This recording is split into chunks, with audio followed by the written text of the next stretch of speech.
This is a video a long time coming for alternatives for foreign exchange students to their normal traditional cooking.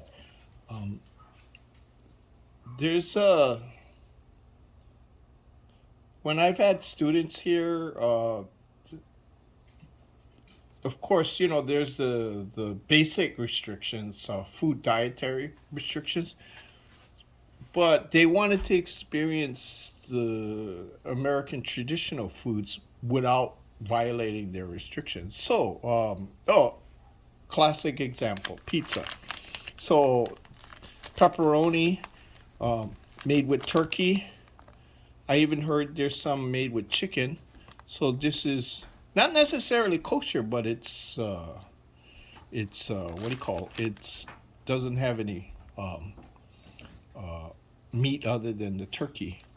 Um, you may need to check for specific dietary requirements, like maybe certain spices and herbs that they're not allowed to eat. So there's you check that. But in the states, all the ingredients are usually listed. There, it's a requirement. So you just check that. Okay. So for pizza, pepperoni, turkey pepperoni, and then hot dogs. Well, we've always had all beef hot dogs, okay, and this in this particular case, it's the Hebrew National. Uh, there are this is kosher, but you can find other brands of all beef as long as it says all beef hot dogs or beef sausages. And again, check the ingredients. Check the ingredients for any other uh, restricted meats. Okay. Here's another example of all beef sausage. Same thing. The ingredients are beef, corn syrup, and salt, soy protein. The wife has Whole 30, so in this case, soy protein wouldn't be allowed. But that's another uh, uh, video. Okay. But for exchange students, this is fine. Okay. Quick note.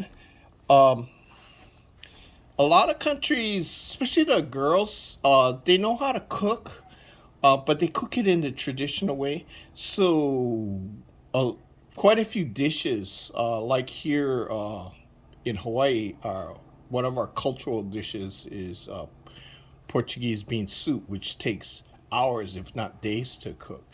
But using ingredients like this, you can cook it in 20 minutes. So something that would normally take several hours to make or even all day, if you substitute a canned item, which is already pre-cooked in the can, it'll cut down your cooking times a lot. The advantage of that is, well, besides shortening your time, uh, because they come from countries where they do everything the traditional way, and especially with the boys who very few of them know how to cook, and or even the daughters, they bring back a quicker way to make the same dish. Now, granted, it's not authentic, but it can show their parents or the mom that hey, I can make this. It's not traditional, but it because we're a working family, I can make it faster. You know. So in this particular case, I showed a 20-minute recipe. So for the working mom, that's a good idea. Okay. And according to my student, it was a satisfactory substitute. Okay.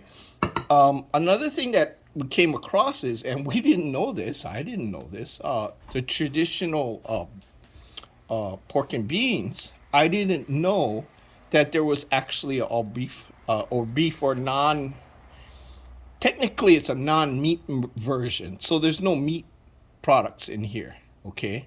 Um, in this particular case, prepared navy beans, water, brown sugar, onion, tomato puree, and salt, mustard seed, paprika, spice, chipotle pepper, garlic powder, onion powder, tomato powder, tomato paste, caramel color, um, vinegar, natural flavor. Uh, Natural flavor. Okay, I guess if you can be real specific, in this case, it's such a small amount because as you go down the label, this gets less and less and less. So natural smoke flavor, stuff like that. Now, there's a slight chance that this might have some sort of meat flavoring in it, but according to the label, it says natural flavor. So whether or not it's a meat flavor, we don't really know. I guess you could go to the website and find out, but I don't think so. Normally, when I was doing labels for food products, usually if it contains meat, you have to label or identify the meat. So in this, a natural flavor probably refers to some kind of spice that is either generic or maybe a secret spice ingredient. That's probably what it is. Okay, that they want to keep it to themselves, because it's their brand. Okay, another same brand, but this is a really good one, steakhouse recipe. So this one goes very, very good with steak, and also if you wanted to grill sausages or beef sausages. Okay, this is a very good flavor. It's one of our favorites, especially with the boys. They really, really like this one. Okay, and again, there's no meat in it. Okay, so but it's got a nice barbecue flavor, which goes really, really good with the steak. According to the label, boldly crafted with brown sugar, diced onion, green bell peppers, and steak sauce. Okay, so these two are known to not have any meat products in it. Okay, so that whether it's kosher or not, that's another story. Okay, but certainly there's no meat product in here. Okay, so these are alternatives to, and I'm sure there's a lot of other alternatives to different types of foods, but these are the quickest ones to identify, the fastest ones that our students are more familiar with. And okay, enjoy. If you have questions about this, I'll see if I can answer them without getting into any major discussions. Because if you really want the specific restrictions on any particular culture, you'd have to go back to that country's website or that country's information. Because I'm just trying to satisfy the occasional meal for the exchange student, just to remind them that, hey, this is your, well, if I get good at it, maybe their mom's home cooking or something like that, and it just reminds them of home. You're not going to do this every single day, but once in a while, especially when the students gather together for a big meeting or something like that, and it's good to have something familiar,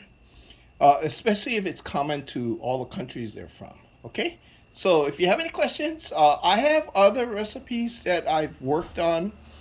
One of my most interesting ones was Ethiopian. I had an Ethiopian girl, and that was an eye opener.